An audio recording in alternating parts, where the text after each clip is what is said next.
Smile 2 is directed by Parker Finn, and it stars Naomi Scott and Rosemarie DeWitt. And in the sequel to the 2022 horror film, pop star Sky Riley is about to embark on a brand new tour, but begins to experience terrifying events. Overwhelmed by these horrors and the pressures of fame, Sky must face her path before her life spirals out of control. Still to this day, Smile from 2022 is one of the most surprising movies I have ever seen. Going into that movie, I thought it was going to be one of those so bad it's good horror movies. But I walked out of it saying to myself, wait, that was actually pretty good. And then they announced the sequel, and I was optimistic but also kind of anxious. And I finally saw the sequel yesterday, and I must say, I'm very happy. Smile 2 takes everything good about the original and just makes it better. I think the characters are a lot better in this film. I think focusing on a troubled pop star was a really good direction to take this franchise. If the first one was about trauma, this one is about stress and the price of fame. And they do a great job of making Sky Riley sympathetic. You genuinely do feel really bad for her. And that's not just because of this smile entity tormenting her and because of what happened in the past, but also because of the people around her and how overbearing they are. For example, her mother is very controlling, only really cares about her daughter's singing career and not about her mental health.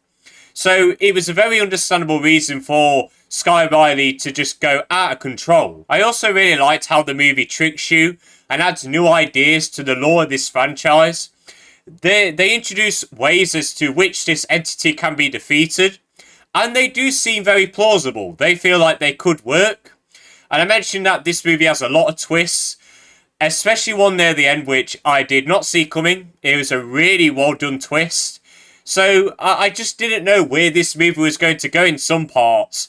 And I also really liked what they added to the movie as well. However, one issue I did have with the writing was with the ending. The ending's not bad, but when you watch it, it sort of undermines a lot of what came before it. But I do think that it led off into a sequel really well. And I think overall the closing stages were good enough to make me look past those problems. But what really surprised me about this movie was that it was actually scarier than the original. I thought that the more movies they make with this franchise, the more lackluster the scares will be. And there are a few bad scares in this movie, especially towards the start. But when this movie hit, it really hit. Most of the jump scares are really good. And I really liked how the aftermath of them was just as scary as the actual jumping. And I liked it when Finn added in negative fame aspects to the scares as well. For example, there's this one scare that really hit into claustrophobia. And there's another scene that'll be any celebrity's worst nightmare. And the technical aspects of this film were really strong too. This is a wonderfully directed movie. The opening scene alone, you could just watch that on silent and be in awe of how it was directed. It was such a great way to open the movie. Probably one of my favourite scenes in a horror movie. I like how the jump scares were framed as well. How the actual scare element is in the background or it's blurred out. So you know it's there, you just don't know when it's coming. You're on the edge of your seat. That was all really well done. But a little nitpick I do have, and this is something I had with the first film too. Parker Finn really likes using these weird, really nice shots. They do look really nice. But they don't have a reason to be there. They're just there because it looks cool. But I think that the music and the sound design was one of the best parts of this movie. The music is so weird and all over the place, but very haunting the moment that it appears. I will say though that Sky Riley's music was not great. It wasn't performed poorly. Naomi Scott really did sing them well.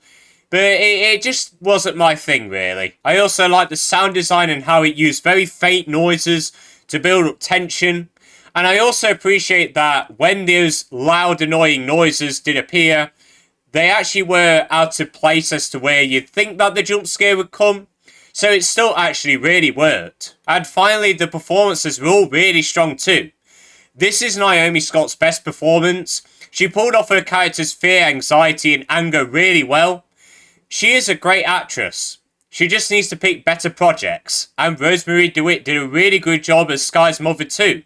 There's a scene where her and Naomi have to really bring out their character's pain.